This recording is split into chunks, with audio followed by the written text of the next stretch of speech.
We've all seen him balling at Oklahoma and Ohio State, but today I'm going to be digging into Trey Sermon's rookie profile. Let's do it! Yeah!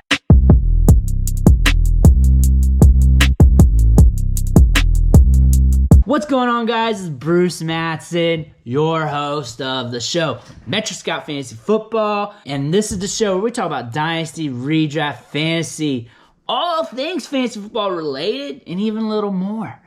If that's something you're into, ring that bell, hit that subscribe button, drop me some comments, help me out in the algorithm, bro. Tell your homies. But today, I'm going to be talking about Trey Sermon, how he'll be able to help you out in your fantasy leagues, where you should be drafting in rookie drafts, and what kind of player he is actually. Starting things off, he started his career at Oklahoma, played his first 3 seasons there, rushed for 744 yards and 5 touchdowns as a freshman, jumped up to 947 yards and 13 touchdowns at his sophomore season. This is where his stock peaked in Devy. And he was being drafted maybe late first in some Devy drafts, early second, mid-second. He was very valuable. A lot of people liked him here. This is at the height of his Devy fantasy football career. It was around the 2018, going into 2019 offseason, after he had that good year at Oklahoma. Injuries set him back some, sharing the backfield with Kennedy Brooks. That hurt him during the early stages of his career, made or put a lot of doubt in a lot of fantasy football dynasty aficionados' mind going forward. Trey Sermon did possess some abilities where he could win on the field. He is very elusive for his size, not a super big back, but he's more than big enough to be a perennial 3-down workhorse at 6'1", 215 pounds. That's what he's listed at. Could be a little bit more, could be a little less. He moves well for that size, moves laterally well, can start, stop, regain speed pretty good. Very good athleticism, does not have long speed, does not have great acceleration. That is the part that hinders me when it comes to jumping onto that Trey Sermon bandwagon. I like my running backs with a lot of bursts. I like them to have a lot of pop off the step. That's something Trey Sermon does not have. And then if they got a lot of pop in the step, I really fall in love if they have the long speed. Long speed is not in his wheelhouse. Pop off the step, he may have a little bit, but he's not the most bursty back. He does have good field vision, good contact balance, runs hard, sees the field well when he's in the open field. Good anticipation, a lot of good things in his game. Just that athleticism's not there, that burst and long speed. Things set off when he got to Ohio State, when he transferred over for this 2020 season. He shared the backfield with Master Teague, part-time back. You didn't know where he was fitting in at first. And then eventually he just took off. And it was 3 straight, I want to say 100-yard games, but they were mega producing games. Michigan State, he rushed for 112 yards and a touchdown, and then came back in the Big Ten championship game, rushing for 331 yards and 2 touchdowns, just went off. And then he went off again in the college football playoffs against Clemson, rushing for 193 yards and a touchdown. His stock just rose. A lot of people were intrigued about him then. People were wondering, what kind of draft prospect Trey Sermon is going to be. Then we get to the national title game against Alabama, and he gets hurt early in the game, has to come out. Gets 1 carry for 2 yards.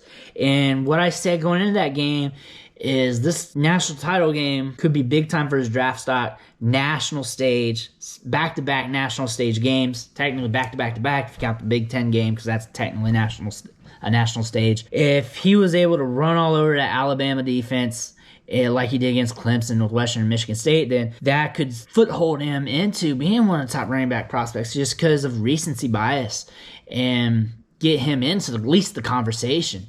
But that didn't happen. Feel like he's been outside, out of mind. He's kind of fallen to where naturally would fall in the rankings, and that's unfortunate for him. He didn't get that opportunity. It doesn't mean he would have, but he didn't get that opportunity, really.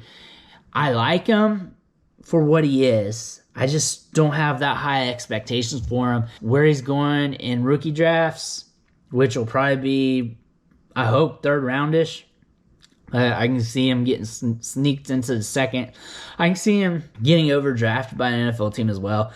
Because you got to think he has that good tape early in his career. Played for Oklahoma, played for Ohio State. 2 very good Power 5 programs. Scouts like that. Looked good at times with both those teams that they could pull the trigger. This year, he had 469 yards after contact, 4.04 yards after contact per attempt, avoided 37 tackles, and Pro Football Focus gave him a 116.9 elusive rating. So when he was on the field, he was performing this year. He was playing well. They're going to see that on tape. That could cause an NFL team to pull the trigger. All it takes is one, and it's not like we haven't seen players get overdrafted before. Rugs. Trey Sermon, he's a good back. If he gets a little quicker, I can't see him getting much lighter. At 215, like, you don't really want him at like the 210 range, but if he can get a little quicker, that'd be nice. Just a little more pop off the step. That could be enough to separate him from being a fringe or just a guy on the back end of an NFL team's roster to being a starter. And all it takes is opportunity, because he's got good vision. He has good fundamentals. He runs well. He's lacking in some departments. But we've had starting running backs lack in some departments and still play well, and then he could also get better. Think of Le'Veon Bell. Le'Veon Bell's a totally different story. He's like a 230-pound back at the combine and dropped weight and dropped body fat and got quicker. But the moral story here is he got better. Any player can improve. It's just not likely, not often, but it could happen. Really depends on where he goes, what team he gets fostered into, and if he can develop from there. But I like him. But for what he's worth, if there's a wide receiver I like, I'm going to draft that wide receiver. I'm not going to pinch myself to a running back just because it's a running back, and if a running back pops off, I got that running back value. I want to be able to chip my ball onto the fairway, hit those greens, and be safe instead of shoot for the home run. And the wide receiver class this year is deep, talented, and safe. And I'm going wide receiver if I have to. I like him still. I think he's a good running back for what he is, good college running back. It's just at the NFL level, these running backs that pop off are few and far between. He's not the best running back in a lesser running back class, or not as lucrative running back class as, like, say, last year. So you got to think of it in that standpoint. However, he is what he is. He could pop off in the right situation. Thank you for watching the show.